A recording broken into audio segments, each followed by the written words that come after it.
tous, merci à vous de nous rejoindre sur Monaco Info. Quels sont les titres qui seront développés dans l'édition de ce soir? Eh bien les voici dans votre sommaire. Présentation de la 6e édition du Salon Magic qui aura lieu une fois encore au Grimaldi Forum. Portrait de l'artiste peintre Laure Becker, dont les œuvres notamment seront dévoilées au cœur du pavillon de Monaco à l'exposition de Dubaï. Notre Focus Info sera lui consacré au corail, un trésor en danger. Mais avant de développer ces titres, cette information. Le gouvernement princier décide d'organiser en fin d'après-midi une conférence de presse au ministère d'État afin de faire le point sur la situation du coronavirus en principauté. Autour du conseiller de gouvernement, ministre des Affaires sociales et de la Santé, Didier Gamerdinger, des représentants du CHPG et du corps des sapeurs-pompiers de Monaco. Le ministre rappelle que le gouvernement est attentif à la situation. Nous regardons ce qui se passe dans les pays voisins, c'est bien normal. Nous nous tenons informés des préconisations de l'Organisation mondiale de la santé pour prendre les mesures les plus adaptées.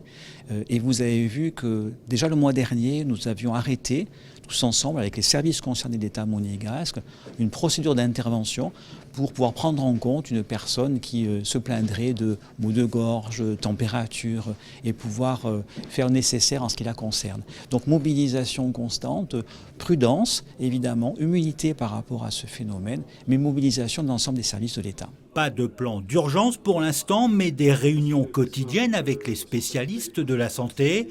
Didier Gamerdinger déconseille par ailleurs aux résidents de partir en Chine ou en Asie du Sud-Est et leur demande de prendre toutes les mesures pour faire face à une éventuelle épidémie. Alors les mesures de prévention, c'est déjà ne pas se rendre aux urgences si l'on pense que l'on est atteint, ne pas aller chez son médecin non plus, mais au contraire téléphoner aux pompiers. Donc on fait le 18 ou on fait le 112 et les pompiers pourront ainsi par un questionnement déterminer s'il y a matière à prise en charge. Et si c'est le cas, ce sont les pompiers qui viendront chercher la personne et qui conduiront cette personne au CHPG. Et puis autre mesure de protection, je suis désolé mais on ne fait plus de bises en ce moment, il vaut mieux éviter. Et puis on se lave les mains régulièrement avec de l'eau savonneuse, avec un gel hydroalcoolique.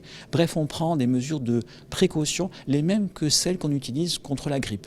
Pour l'heure, aucun cas avéré n'a été déclaré en principauté, mais les services de santé sont prêts au cas où un cas se déclarerait dans les prochains jours.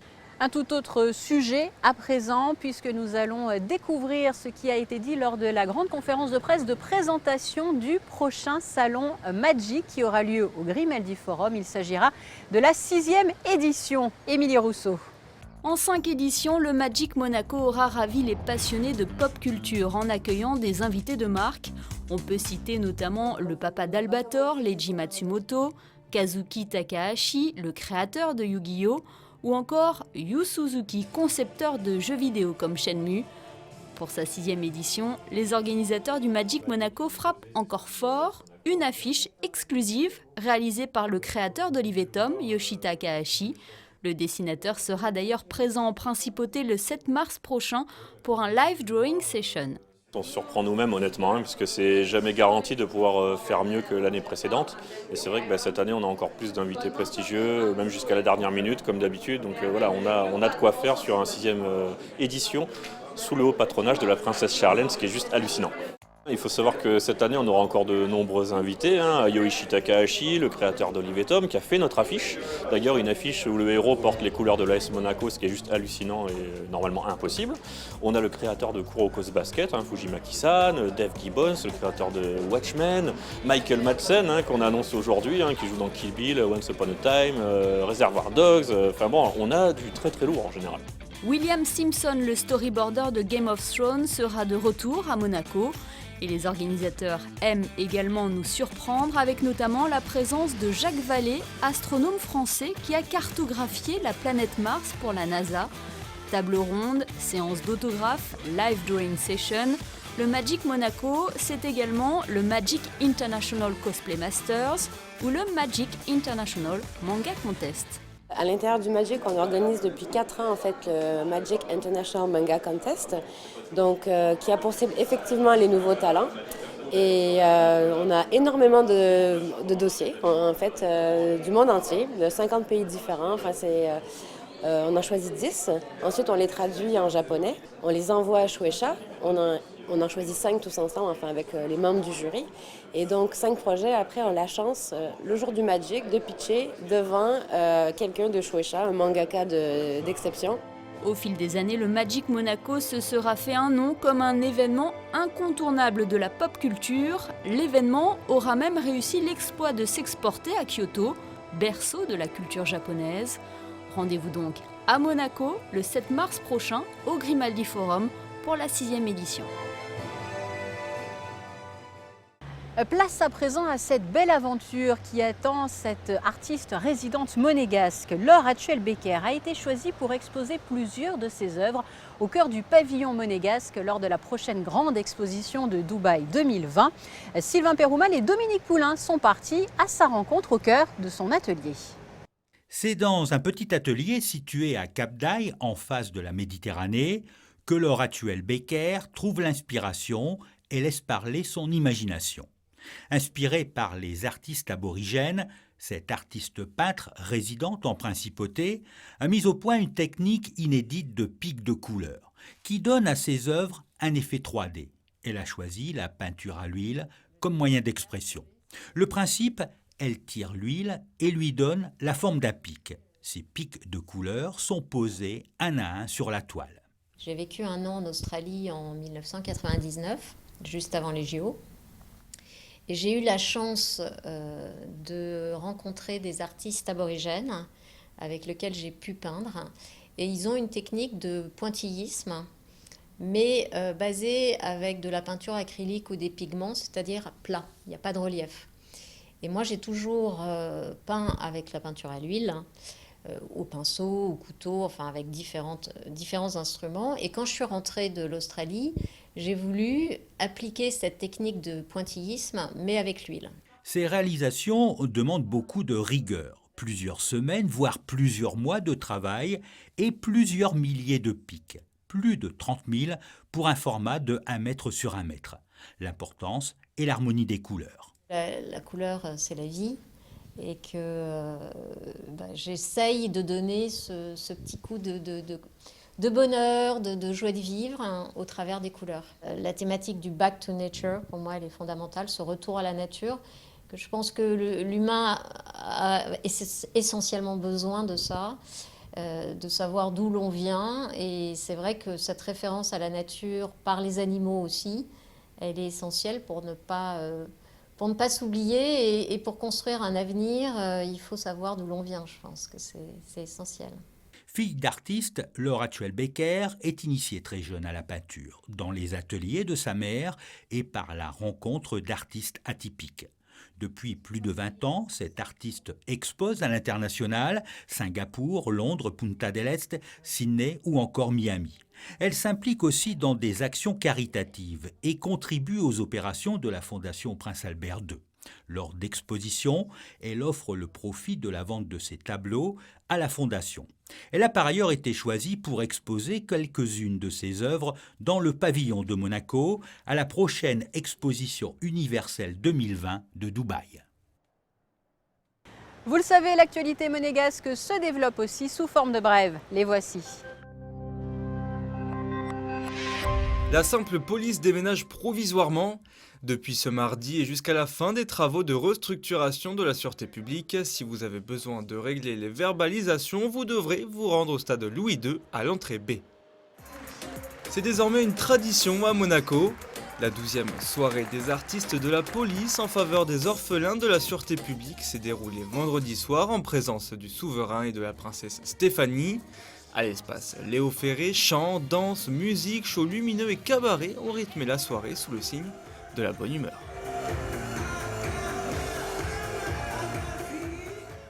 En début de semaine, une table ronde et une conférence ont été organisées au cœur du musée océanographique autour de la préservation des coraux. Alors quelles sont justement les menaces qui pèsent sur les récifs coralliens? Élément de réponse dans ce Focus Info, il est signé Vanessa Dessy.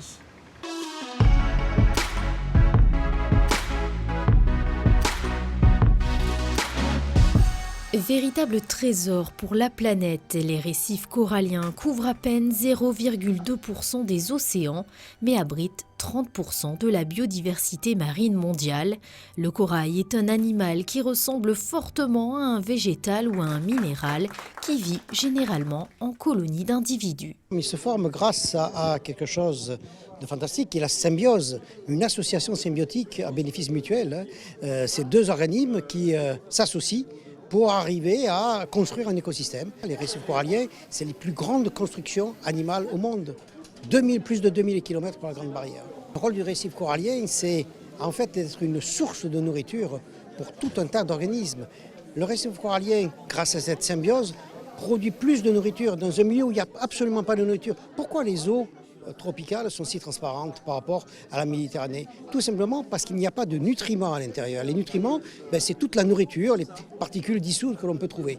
Ici, à travers l'eau, on ne voit pas, on ne voit rien. C'est pas parce qu'elle est polluée, pas du tout. C'est parce que tout simplement elle est riche en nutriments. Les eaux tropicales, si elles sont si transparentes, c'est parce qu'il n'y a pas cette nourriture. Et c'est l'ingénieur corail, avec sa symbiose, ces microalgues, qui fait cette nourriture, qui produit cette nourriture grâce à cette symbiose et qui nourrit un écosystème.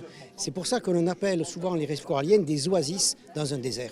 La principauté est à l'initiative du Conservatoire mondial du corail, le centre scientifique de Monaco et le musée océanographique préserve différentes souches de nombreuses espèces de coraux en aquarium avant de les réimplanter dans des zones dévastées. Alors ici en fait on est à la réserve, donc c'est une partie qui n'est pas visible du public et c'est la zone dans laquelle on fait la culture du corail.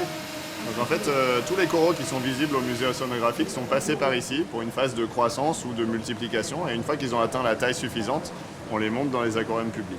Donc ici, on fait ce qu'on appelle la culture du corail, on les laisse pousser. Et après, on fait tout ce qui est de bouturage. Donc en fait, une fois qu'on a une colonie suffisamment grosse, il y en a certaines qui montent et qui sont présentées, et il y en a une partie qu'on va utiliser, qu'on va couper en plusieurs petits morceaux, qu'on va remettre en culture, donc eux vont grossir à nouveau, et en fait ça nous permet de multiplier les coraux comme ça et d'en avoir toujours qui sont présentables pour le public. Corail, un trésor à préserver, est un ouvrage qui illustre un panorama des connaissances actuelles, en compagnie de ceux qui, à travers le monde, œuvrent pour mieux connaître ces joyaux et s'engager pour les préserver. Ce qui est important pour la préservation des coraux, c'est d'arriver à bien expliquer la situation des coraux, de bien faire comprendre la richesse de cet écosystème, les menaces qui pèsent sur les coraux, pour que les chefs d'État, les entreprises, les individus, les scientifiques, les médias puissent faire passer les bons messages de prise en considération. Alarmant, je n'aime pas trop tirer des sonnettes d'alarme, ça ne fait pas vraiment avancer le point. C'est un message de réalisme. Les menaces sont grandes, les capacités de la nature de s'adapter existent aussi. On le voit, les coraux ont des capacités d'évolution et peut-être que l'homme peut les aider dans un certain cas à évoluer plus rapidement en faisant migrer des coraux du sud vers le nord, en renforçant la capacité des coraux. Donc c'est un message de réalisme préoccupé. Les menaces sont grandes et il faut faire quelque chose assez rapidement. Les scientifiques sont aujourd'hui pessimistes. Le dernier rapport spécial du groupe d'experts intergouvernemental sur l'évolution du climat souligne justement l'importance de définir de toute urgence des mesures prioritaires, ambitieuses et coordonnées pour faire face aux changements sans précédent que subissent les océans. La principauté se mobilise depuis plusieurs décennies. Différentes institutions monégasques sont impliquées dans la connaissance et la protection des océans. Notamment en créant des zones marines protégées, des réserves qui permettraient au moins d'éviter aux coraux tout ce qui est les actions directes générées par l'homme et qui leur sont néfastes. Je pense aux pollutions telluriques, pollutions par hydrocarbures, activités négatives en termes de pêche, etc. Pour cela, il faut des ressources financières notamment. C'est pour cela que aussi Monaco s'intéresse et soutient le développement de mécanismes qui seraient des mécanismes internationaux, un fonds global pour les coraux et qui permettrait effectivement de fournir les besoins financiers qui permettraient d'arriver à ces réalisations. Une nouvelle exposition temporaire intitulée Immersion ouvrira ses portes le 20 juin prochain au musée océanographique de Monaco. Dans la mythique salle de la baleine, les visiteurs évolueront sous la surface de l'eau au sein d'une véritable aire marine protégée 2.0, une expérience unique qui offrira une projection de 30 minutes alternant des scénarios se déroulant jour et nuit. Voilà donc pour l'essentiel de l'actualité. Passons à présent à vos prévisions météo. Demain, belle journée ensoleillée, un vent jusqu'à 70 km/h chassera les nuages mais fera également baisser les températures. Malgré 10 degrés affichés sur le thermomètre au meilleur de la journée, la température ressentie ne sera que de 5 degrés pour les maximales. La température de la mer restera elle à 14 degrés.